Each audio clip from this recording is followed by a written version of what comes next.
Like I said, when I first started, hi Crystal, don't mean to hot you up. The journey of co-production. When I first started with the service, as I said, and went through my journey, the first part of co-production for me was the HUN, Haringey Users Network, and it was a group of service users that would speak at HRS 590 once a week about what was happening, how they felt, and where they thought the service was going. It gave me an understanding of the service.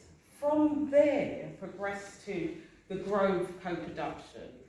Now, most of you, I'm sure, co-production, what is that? For me, when I first went to the Grove, it was just a word that meant two of us doing something together, and I'm not quite sure.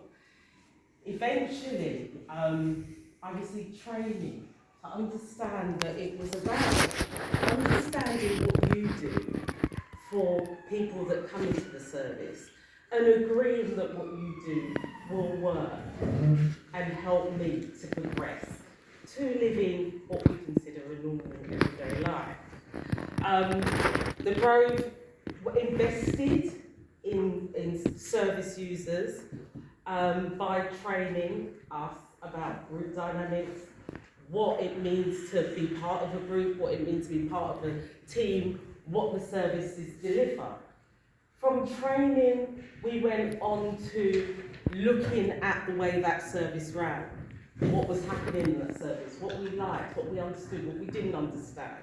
So that's where co-production started to get meat on the bones, so to speak. Moving from being educated, learning, understanding the system, we then developed a strategic co-production, which is now where I stand at the moment. There's an opportunity for anybody that's part of the service to, first of all, within your service, speak about the things that you understand, you don't understand, you want to progress in, you might even want to take up the sector as part of your employment as you progress into your new life or your new way of living. The strategic co-production during COVID, we understood, because of our training and our education, what you were dealing with and what you had to cope with, and we, because again, the investment that's made into us, decided that we continue speaking, talking, understanding what was happening, and kept co-production going. We had a service that was, I don't know if anybody knows it, the Shine, Turnpike Lane, and unfortunately that service closed down at the beginning of the pandemic. A lot of people were affected, and as a co-productive group, what we decided to do was to find out how people were feeling. And through going to the services and speaking to people, we developed this, which is an information pack, what people wanted, what they liked about the service, how they felt about it closing, what they liked about the service that was now gone, and thus came the pavilion. Okay. Right now, I need to breathe in. I'm looking at my notes and I'm not. Now, the pavilion came about through the people that trained us in Spirit, and in Spirit are lived experience community that are part of the sector, and they were looking for somewhere to as a base, and they found the pavilion. Now, I want you to make a little noise if you attended the pavilion over the last few days. Yay! Yay! Didn't really make it. I've got some pictures here of that activity that took place a few days ago. And the pavilion is the new Shine, so to speak.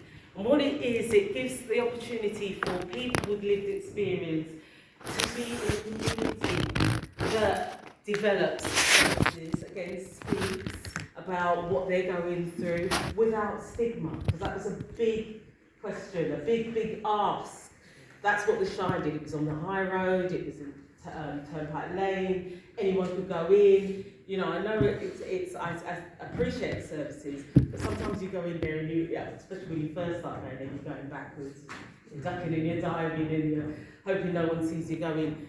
The Shire was somewhere that people said there was no stigma attached and they could bring their mum and dads along if they wanted to, or their children, and it was fine. And it was lovely. So this is what the pavilion's done. The pavilion is a new space that we're developing. It's very, very new. Those of you who came along for the 3 days, it was about you, and it was about you getting used to that space and realising that it was a beautiful place for, again, just to relax. At the moment, we're looking at, we've got designated days to art, to music, to support groups, recreational activities, and so on. And I hope I've given you an overview, and if you want to ask me any questions afterwards, take one of the booklets and just ask me a question, and I hope that's given you a little bit of an insight. Co-production and the strategic co-production, and Sandra feeling very hot and tired.